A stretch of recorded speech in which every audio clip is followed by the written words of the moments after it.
लोग क्या सोचेंगे। निराली यूं तो पढ़ने में बहुत अच्छी है। उसने इस साल 12वीं के बोर्ड एग्ज़ाम दिए हैं और उसको पूरा यकीन है कि वो अच्छे नंबरों से उत्तीर्ण होगी।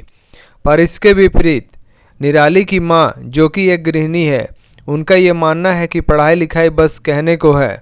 लड़की को उतना ही पढ़ाना चाहिए जितना चल जाए, जैसे कि किसी सरकारी कागज़ पर वो हस्ताक्षर कर सके, क्योंकि शादी के बाद तो उन्हें चूल्हा चौके से तो फुर्सत मिलती नहीं, तो बिना वजह के पैसा क्यों खर्चना पढ़ाई पर लड़की के।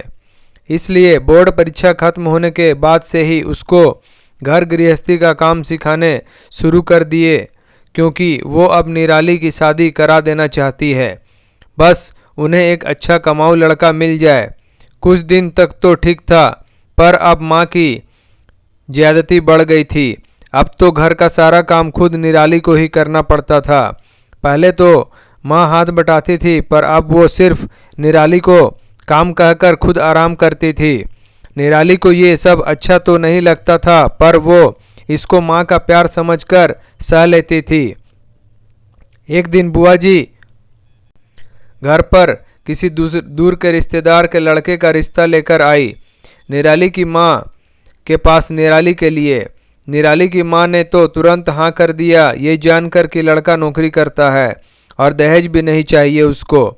पर उन्होंने एक बार भी निराली से पूछ लेना भी ठीक नहीं समझा इस बारे में। शाम को जब निराली अपने सहेली के घर से वापस आई तो बुआ जी माँ के साथ बैठकर चाय पी रही थी। उनको देखकर निराली ने तुरंत बुआ जी को प्रणाम किया और तभी बुआ जी ने कहा कि अब तो तू फलाने के घर की बहू बनने वाली है, अब ज़्यादा इधर उधर जाने की ज़रूरत नहीं है, घर में रहकर एक घर का काम सीख। माँ ने भी बुआ जी की बात में हाँ मिला दिया। यह सुनकर निराली को जैसे सदमा ही लग गया। निराली जब सहेली के घर से निकली तो बहुत खुश थी, क्योंकि आज रिजल्ट आया था 12वीं बोर्ड का और उसने अपने ज़िले में सर्वोच्च अंक हासिल किया है और सर्वोच्च स्थान भी प्राप्त किया है। और प्रदेश की सरकार की तरफ से उसको छात्रवृत्ति देने की भी घोषणा हुई है। और वो अब अपनी आगे की पढ़ाई भी निःशुल्क कर सकती है और जो भी अतिरिक्त खर्चा होगा उसका वहन सरकार करेगी।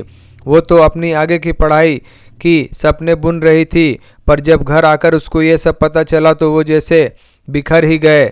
कुछ समय बाद जब बुआ जी गए तो उसने माँ को अपना रिजल्ट और सारी बातें बताई और आगे पढ़ने के सपना भी बता दिया। तभी उसकी माँ ने कहा कि लोग क्या सोचेंगे, क्या कहेंगे लोग, अकेले लड़की को शहर पढ़ने के लिए भेज कैसे दिया।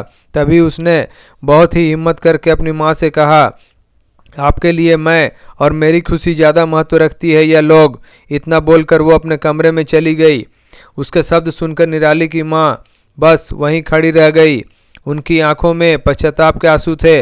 अब उन्हें समझ आने लगा कि वो कितनी बड़ी गलती करने जा रही थी। निराली की शादी कराकर उसके सपनों को मारकर वो भी लोगों के कहने और लोग क्या सोचेंगे डर से वो तुरंत निराली के कमरे में गई और उसको अपने सीने से लगाकर बोली, मेरी बिटिया जो भी पढ़ना चाहती है, जो भी बनना चाहती है, वो सब मुकाम हासिल करेगी और आज से तेरी माँ तेरे साथ है, क्योंकि तू ही तो मेरा असली खजाना है।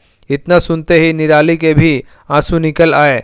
दोस्तों, आपको हमारा वीडियो पसंद आया हो तो लाइक करें, शेयर करें, सब्सक्राइब करें और हमारी नई वीडियो के लिए बेल आइकन जरूर दबाएं। धन्यवाद।